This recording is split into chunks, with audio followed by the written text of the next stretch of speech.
donc deuxième édition sur le thème du biomimétisme. Peut-être avant de commencer, et notamment pour nos invités, je vais redonner la parole 2 minutes à Patricia pour qu'elle puisse présenter le sujet biomimétisme pour que vous voyez bien de quoi il s'agit. Merci Anne-Marie, bonjour à tous, bienvenue messieurs. Le biomimétisme consiste à s'inspirer de la nature pour innover durablement.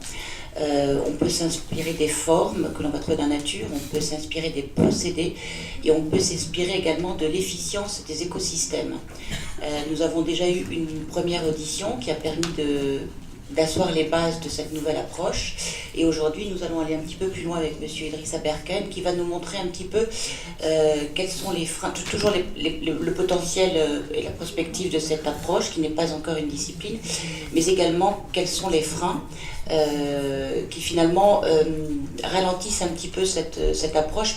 Donc Idrissa Berkane est professeur à Central Supélec, il est chercheur à Polytechnique, chercheur affilié à Stanford, et ambassadeur de l'UniTwin pour la section système complexe. Voilà. Donc c'est à vous. Très bien, merci beaucoup. Est-ce que vous m'entendez bien ? Oui. Alors, d'abord, je voudrais commencer par l'idée que toute révolution scientifique, politique, philosophique, morale, dans l'histoire de l'humanité, est systématiquement passée par 3 étapes. D'abord, elle a été considérée comme ridicule, ensuite elle a été considérée comme dangereuse, et ensuite elle a été considérée comme évidente. Prenez le droit de vote des femmes. 1789, c'est ridicule, soyons sérieux. Bon, Déclaration des droits de l'homme et du citoyen, on parle même pas des femmes dans tout ça. 1889, c'est dangereux. Qui va garder les gosses et faire la vaisselle au bout d'un moment. Donc là, on est en mode dangereux.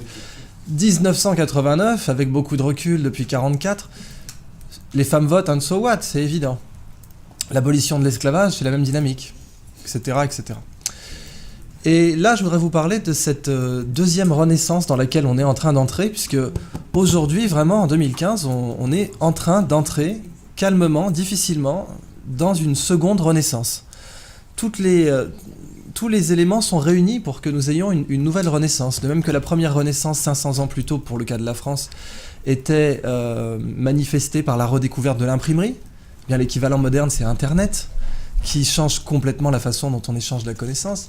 La Renaissance, au temps de François Ier, donc 500 ans pratiquement jour pour jour par rapport à aujourd'hui, était aussi portée par les grandes découvertes géographiques. Eh bien, nous avons découvert cet été à peine la place de notre galaxie dans l'univers, dans un amas galactique qu'on a appelé l'Aniakea, ça veut dire paradis incommensurable en dialecte hawaïen. C'est une découverte remarquable qui est au moins aussi importante que l'héliocentrisme à l'époque de Copernic. Et puis les découvertes anatomiques de la Renaissance, eh bien aujourd'hui elles ont comme équivalent les découvertes en neurosciences qui pour la première fois nous permettent de comprendre comment le cerveau fonctionne. Et enfin, le dernier point pour moi de cette Renaissance, et le plus important de tous, c'est le biomimétisme, c'est l'art d'extraire de la connaissance de la nature.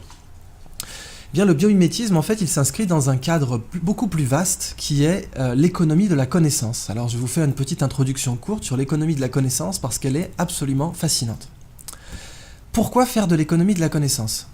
Pour une raison très simple, qui est que, comme la connerie, la connaissance est infinie. Et ça change tout quand vous y réfléchissez bien parce que les matières premières ne sont pas infinies. On sait aujourd'hui qu'on utilise à peu près une planète, 5 ou 8, je ne sais plus exactement quels sont les chiffres, mais en termes de ressources halieutiques, de ressources minérales, etc., nous consommons bien plus que ce que la planète peut offrir. Les matières premières sont finies, mais la connaissance est infinie. Si nous basons notre croissance économique sur les matières premières, eh bien, il y a une contradiction mathématique inévitable entre croissance infinie et matières premières finies. Mais si nous basons notre croissance économique sur la connaissance, eh bien, il n'y a plus de contradiction entre croissance infinie et connaissance qui est infinie aussi. Et je le dis littéralement. L'économie de la connaissance est très particulière en ce sens qu'elle est régie par des lois différentes de l'économie des matières premières. Et ces règles sont très simples. Il y en a 3, 2 bonnes nouvelles et une mauvaise nouvelle. La première règle, c'est que les échanges sont à somme positive. Qu'est-ce que ça veut dire ? Si je vous donne 20 €, ils ne sont plus à moi. Mais si je vous donne de la connaissance, elle est encore à moi. Là, je vous donne de la connaissance, a priori, quand je vais sortir de cette pièce, je ne serai pas plus bête qu'en y rentrant. Alors que si je vous donnais 20 € à chacun, je serais moins riche. Donc, quand on partage un bien matériel, on le divise. Quand on partage un bien immatériel, on le multiplie. Ça change tout. Ça change absolument tout parce que, véritablement, quand vous partagez une pizza, si vous donnez une part à quelqu'un, ça en fait moins pour vous. Quand vous partagez une connaissance, ça n'en fait pas moins pour vous. Ça, c'est la bonne nouvelle. La deuxième règle de l'économie de la connaissance, c'est que les échanges ne sont pas instantanés. Ça, c'est une mauvaise nouvelle. Transférer 20 € ou 20 millions d'euros, c'est instantané, c'est une signature sur un chèque. En propriété, les transferts de propriété sont instantanés. C'est même pour ça qu'aujourd'hui, on a du trading haute fréquence, dont la limite légale est la nanoseconde, ce qui veut dire qu'on a le droit de faire 1 milliard de transactions par seconde. Mais la connaissance, il n'y a pas de trading haute fréquence dans la connaissance. Cette conférence, elle prend du temps. Transférer de la connaissance, ça prend du temps. Je ne peux pas vous donner la physique quantique en 2 minutes.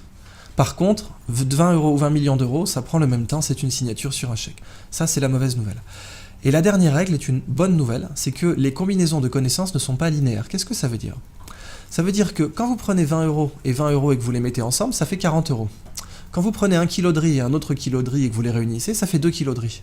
Mais quand vous prenez 1 kilo de connaissances et que vous le réunissez à un autre kilo de connaissances, ça fait 3 kilos de connaissances. Quand vous regroupez deux connaissances, ça crée systématiquement une tierce connaissance, qui est au pire triviale, mais non nulle, et au mieux révolutionnaire.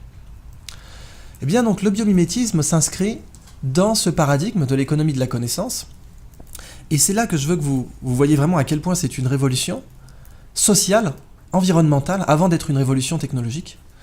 Parce que le biomimétisme, on peut le résumer de cette façon. Imaginez que nous ayons vécu dans une bibliothèque sans le savoir, depuis des générations.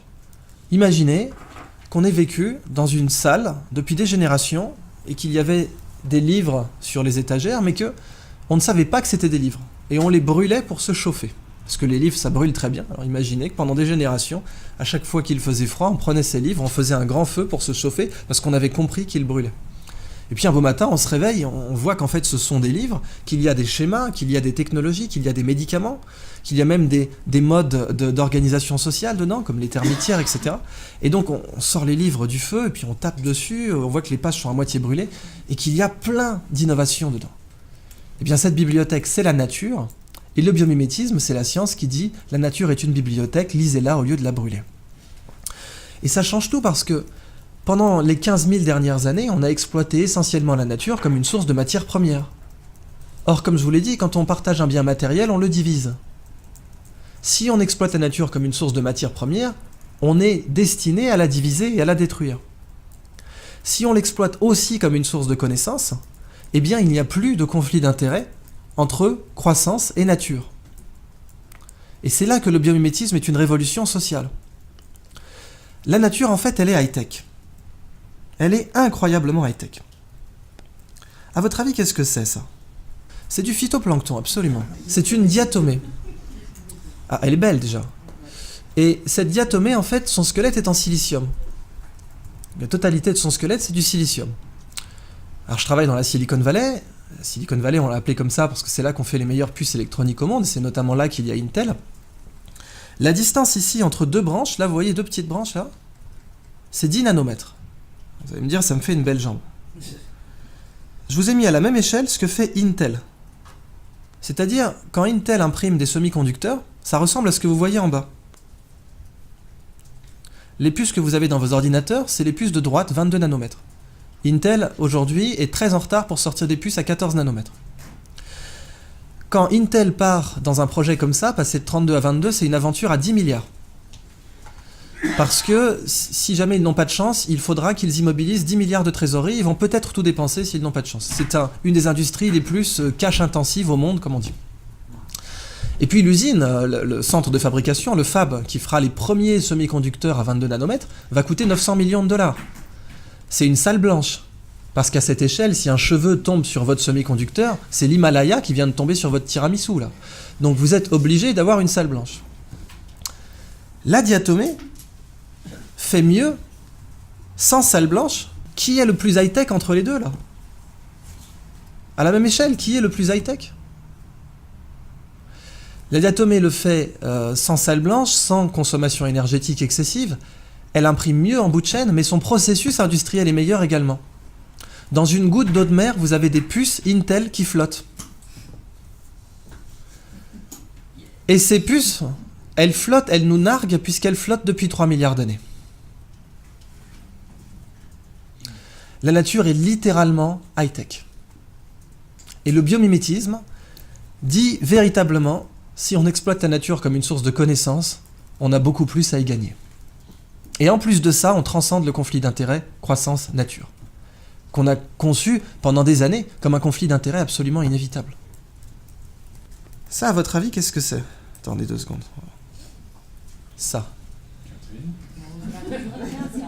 C'est de la peau de requin. C'est un des exemples les plus cités en biomimétisme, ce sont des dents. En fait, le requin est couvert de dents. La prochaine fois que vous caresserez un requin, vous saurez pourquoi c'est rugueux, il est couvert de dents.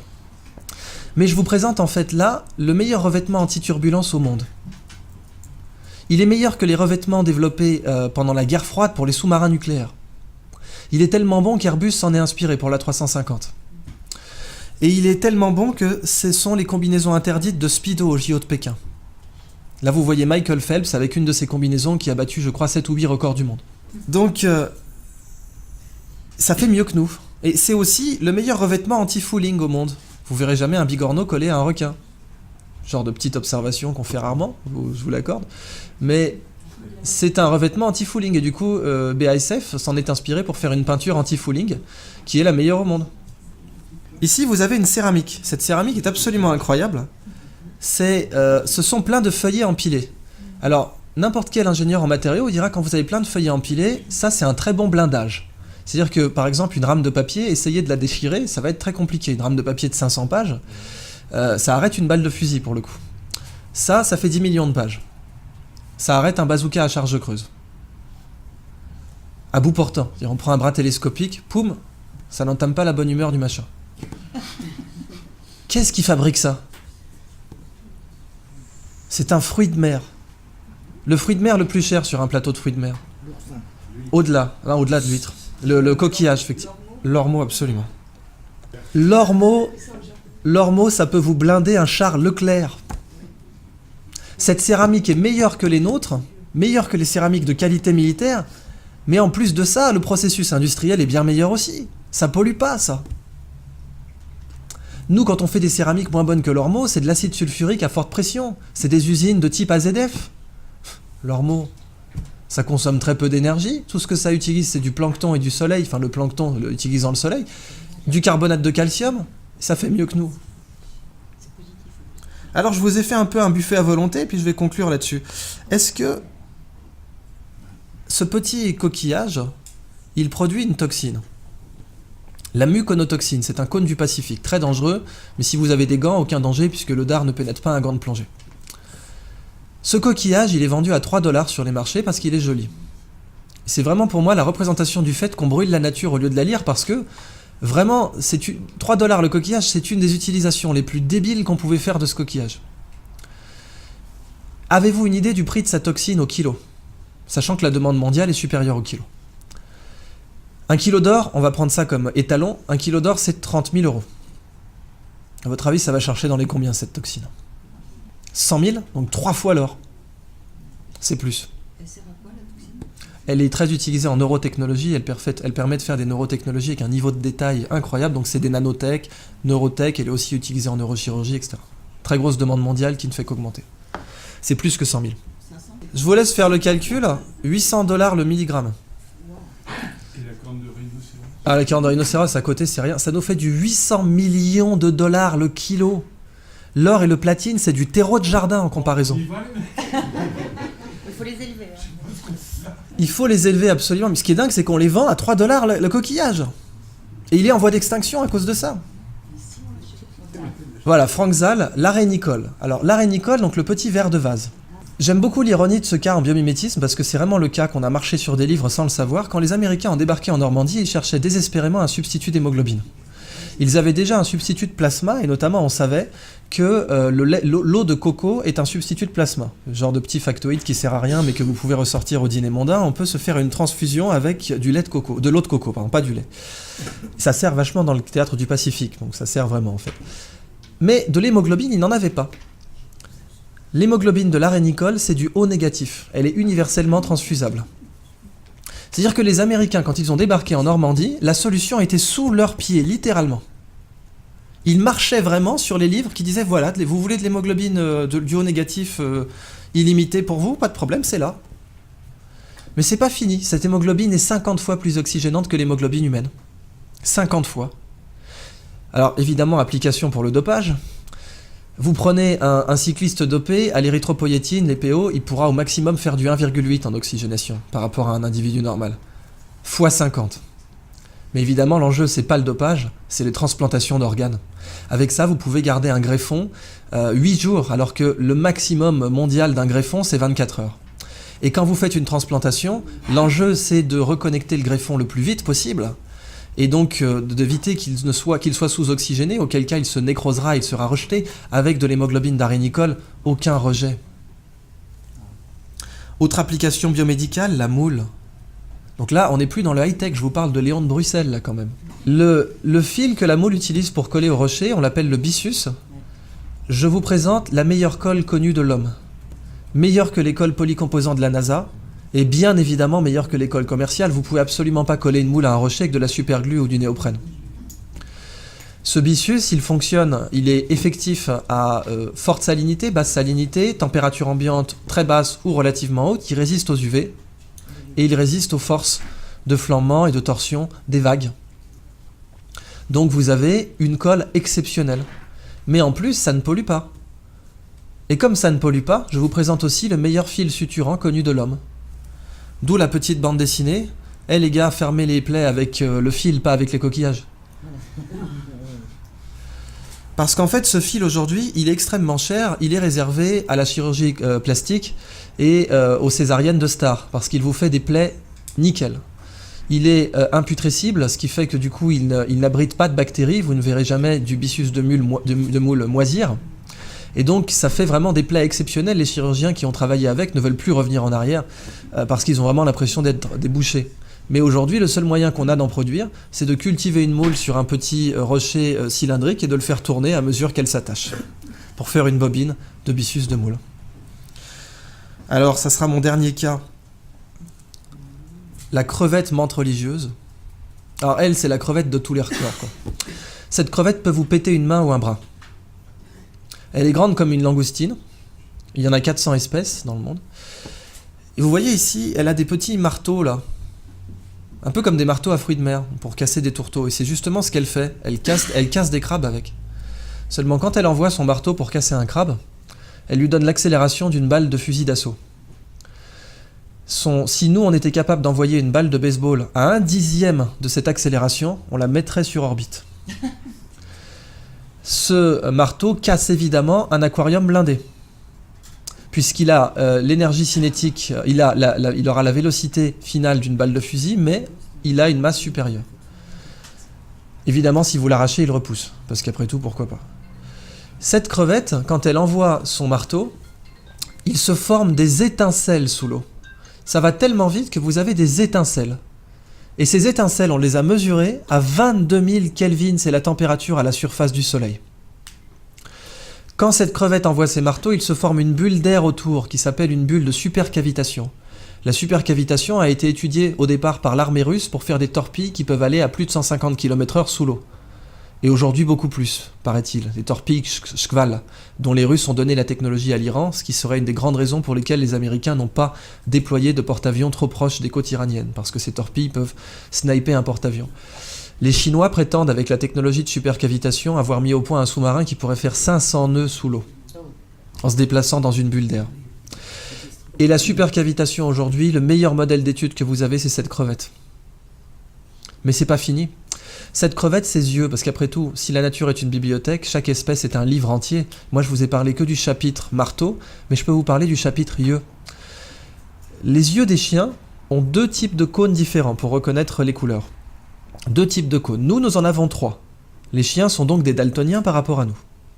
Cette crevette en a 16. Ça veut donc dire que nous sommes un tiers de daltoniens par rapport à elle. Elle est très colorée, mais la couleur que nous on voit, ce n'est rien par rapport à celle qu'elle voit. 16 cônes. Les Américains se sont inspirés de ses yeux pour concevoir une caméra qui permet de détecter rapidement les cellules cancéreuses dans les biopsies. C'est une caméra bio-inspirée tirée des yeux de cette crevette. Et les yeux de cette crevette possèdent l'écran solaire le plus efficace connu de l'homme. les mycosporines-like aminoacides, qui sont des écrans solaires naturels produits par les espèces pélagiques. Ces écrans solaires sont très intéressants commercialement parce que nos écrans solaires sont des perturbateurs endocriniens pour les coraux. Et quand on se baigne avec de la crème solaire, eh bien, on détruit les coraux. Si on avait ces écrans solaires, on serait mieux protégé et on ne détruirait pas les coraux. Alors, je conclus. Vous avez peut-être entendu parler de ce projet, le Radodécime. Je crois que c'était un projet français. Donc, c'était étudier la canopée de façon complètement non invasive, sans la détruire, en déposant comme ça cette espèce de grand radeau pour étudier cet écosystème. Si on part du principe que la connaissance, c'est le nouveau pétrole, et la connaissance comme nouveau pétrole, ça fait longtemps qu'on en parle, mais je pourrais vous citer des exemples concrets, à commencer par la Corée du Sud. La Corée du Sud a un ministère de l'économie de la connaissance. C'est le seul pays au monde à avoir eu un ministère de l'économie de la connaissance. Autonome, régalien, indépendant du ministère de l'économie et des finances. Et la Corée du Sud, aujourd'hui, exporte plus que la Fédération de Russie. La Corée du Sud exporte 20% plus que la Fédération de Russie, alors qu'ils ont 171 fois moins de territoire et 3 fois moins d'habitants. Et que la Russie a du pétrole, du strontium, de la bauxite, du gaz naturel, du bois. Ils ont tellement de platine que c'est eux qui ont inventé historiquement l'utilisation monétaire du platine. Et ils exportent moins que la Corée du Sud. Et la Corée du Sud n'a rien. Comme matière première, rien. En ressources halieutiques, ils sont en mer de Chine, c'est partagé entre le Japon et la Chine, et croyez-moi, c'est pas eux qui gagnent. Donc ils n'ont rien à exporter en matières premières sensiblement par rapport à leurs exports. Ils exportent évidemment des matières premières, mais c'est rien par rapport à leur matrice d'export. Par contre, la Corée du Sud, c'est le premier fabricant mondial d'écrans LCD. C'est le premier fabricant mondial de moteurs de bateaux. C'est un très grand fabricant mondial d'automobiles.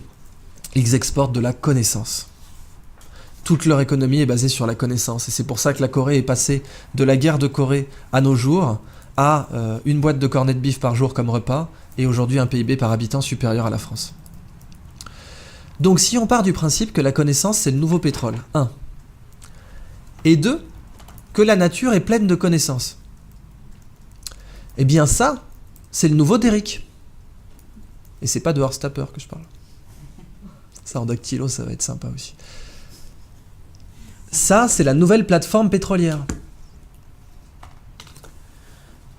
Donc, imaginez que nos arrière-petits-enfants débarquent aujourd'hui. Ça, c'est une plateforme pétrolière marine, donc. Et nos arrière-petits-enfants débarquent et nous disent, attendez, en 2015, les gars, vous saviez que dans la nature, il y avait des raccourcis R&D à 10 milliards, il y avait des matériaux anti-turbulence exceptionnels, des céramiques dont le développement marché est supérieur à 1 milliard. Je vous ai même pas mis tous les autres exemples. Il y avait des toxines qui valent 800 millions de dollars le kilo. Certaines valent jusqu'à 1 milliard le kilo aujourd'hui. Un baril de pétrole, ça vaut combien ? 50 dollars ? C'est combien de litres un baril de pétrole ? Je crois qu'on doit être à 30 centimes le litre. 30 centimes le litre pour le pétrole ? 800 millions de dollars le litre. Et donc, imaginez que nos arrière-petits-enfants disent, attendez, vous saviez tout ça ? Et vous, sans déconner, vous extrayez le pétrole de la mer. Comme je vous l'ai dit, toute idée passe par ces 3 étapes. Ridicule, dangereux, évident. Pour l'instant, ce que je vous dis, c'est ridicule. Que ça, ce soit la nouvelle plateforme pétrolière, c'est complètement ridicule. Si c'était pas ridicule, le Brésil arrêterait de brûler la forêt. Et le Brésil en mettrait partout, des comme ça. Le problème que l'on a aujourd'hui, et c'est le frein majeur, c'est que nous n'avons pas la raffinerie. Le Derrick, nous l'avons. Mais la raffinerie, qui va extraire ces connaissances et les utiliser, et créer de la valeur économique avec, eh bien, nous l'avons, mais elle n'est pas majoritaire. Ce sont les universités, ce sont les laboratoires, c'est tout ce qui fait de la R&D d'une façon générale. Mais c'est minoritaire. Eh bien, peut-être que dans notre nouvelle renaissance, la nouvelle plateforme pétrolière, ce sera ça. Le projet Sea Orbiter de Jacques Rougerie, qui est une station océanique internationale, si vous voulez, c'est-à-dire que c'est un bateau qui peut rester en mer 360 jours par an. Après tout, c'est vraiment stupide de se rendre compte qu'on est capable d'envoyer une station orbitale et on n'a toujours pas été capable de construire un bateau qui resterait 300 jours par an en mer, 360 jours en l'occurrence. Et qu'on a... si, les plateformes pétrolières sont les seuls contre-exemples. Et puis, en fait, on connaît mieux la surface de Mars aujourd'hui que les fonds marins. On a mieux cartographié la surface de Mars que les fonds marins. Bien, dans le biomimétisme, un écosystème inexploité, c'est comme une nappe pétrolière. Sauf que, quand vous l'exploitez, vous ne le détruisez pas. Vous prenez le livre, vous en faites une photocopie et vous le remettez en rayon. Et en plus, il y a beaucoup plus d'argent à faire comme ça. Donc c'est juste plus rationnel de faire comme ça. Alors voilà donc la fin de ma présentation sur le biomimétisme. Je vous donne simplement un épilogue pour vous parler de la Blue Economy, qui est l'application du biomimétisme à l'industrie. Et la Blue Economy, c'est une troisième histoire que je ne développerai pas, mais dont je vous donne simplement l'incipit, qui est imaginer un monde sans déchets. Imaginez un monde où la prochaine fois que vous verrez un déchet, il faudra emmener vos enfants au musée. Regarde maman, une canette de croc. C'est fou ça. Ce monde, on sait qu'il n'existe pas aujourd'hui. En fait, il existe, c'est la nature. Quand les feuilles tombent des arbres, on n'organise pas un système de ramassage. Dans la nature, les déchets n'existent pas, parce que la nature produit en cycle. Mais nous produisons en ligne. Et du coup, nous sommes la seule espèce aujourd'hui qui produit des choses dont personne ne veut. Et quelque chose dont personne ne veut, ça s'appelle un déchet. Eh bien, Ellen MacArthur d'une part et Gunther Pauli d'autre part ont mis en place un paradigme, et en particulier celui de Gunther Pauli est aujourd'hui le plus avancé, qui démontre en fait que polluer zéro peut rapporter beaucoup plus. Exactement de la même façon que l'abolition de l'esclavage au nord des États-Unis a rendu le nord beaucoup plus riche. Et ce sera ma conclusion. L'abolition de l'esclavage est passée par les 3 étapes, notez bien. Hein. Allez dire à un planteur de coton du Sud, « Bon, les mecs, si on abolissait l'esclavage, soyons sérieux, moi j'ai du boulot. Ensuite, si on abolissait l'esclavage, Abraham Lincoln, c'est dangereux, et c'est la guerre. Et puis aujourd'hui, c'est évident. Pourquoi, à votre avis, le Nord, en abolissant l'esclavage, a fini beaucoup plus riche que le Sud ? Parce que ça, quand même, c'est pas évident. On crée une contrainte légale, on impose d'abolir l'esclavage, et le Nord, en 15 ans, se retrouve mais tellement plus compétitif que le Sud que la guerre de sécession est inévitable. Car la guerre de sécession, l'abolition de l'esclavage était au cœur, bien sûr, mais le Sud l'avait toléré, avec un accord qui obligeait le Nord à rapporter les esclaves qui s'étaient enfuis. Mais la guerre de sécession a débuté quand les exportations du Nord sont devenues bien plus compétitives que celles du Sud. Pourquoi ? Et ce sera la conclusion. Parce que c'est le biomimétisme et ça le frein. C'est comme je l'avais parlé des freins, le frein d'adoption du biomimétisme est exactement du même genre que le frein d'adoption à l'abolition de l'esclavage. Pourquoi le Nord est devenu plus riche ? Tout simplement parce qu'il s'est industrialisé. La machine à vapeur, les planteurs de coton voulaient absolument pas. Vous demandiez à un planteur de coton, qu'est-ce qui vous ferait plaisir ? Plus d'esclaves, moins cher, plus fort. Non, ce qu'il vous faut, c'est une machine à vapeur. Mais de quoi tu parles ? Tu t'y connais en coton ? Tu plantes du coton, toi ? Non. Alors tais-toi, moi j'en fais depuis 6 générations. Je sais que du coton, c'est avec des esclaves. Et on dit, non, vous verrez, la machine à vapeur, c'est bien mieux. Il n'y a plus besoin, comme ça, de travail manuel gratuit. Et oui, Chevrolet, General Motors, Ford, ils ne sont pas installés à Chicago pour le climat. Ils sont installés à Chicago parce qu'il y avait des machines à vapeur. En abolissant l'esclavage, le Nord a industrialisé ces États beaucoup plus rapidement que le Sud, à un tel point que les exports du Sud étaient devenus complètement obsolètes. Eh bien, la Blue Economy, c'est exactement le même principe. C'est la phrase de Gunther Pauli, ce n'est pas à la nature de produire comme nos usines, c'est à nos usines de produire comme la nature. Et si nous faisons comme ça, nous serons non seulement beaucoup plus rentables, mais en plus il n'y aura plus de déchets. C'est ma conclusion. Merci beaucoup. Wow.